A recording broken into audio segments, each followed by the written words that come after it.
నా తల్లి గర్భమునే నన్ను కోరితివి, విశ్వాస గృహములో నన్ను చేర్చితివి.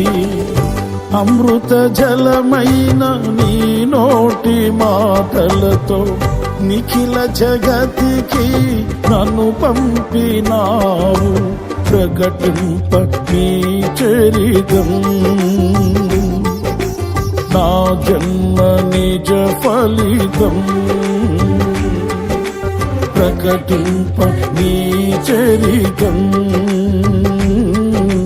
నా జన్మ నిజ ఫలితం.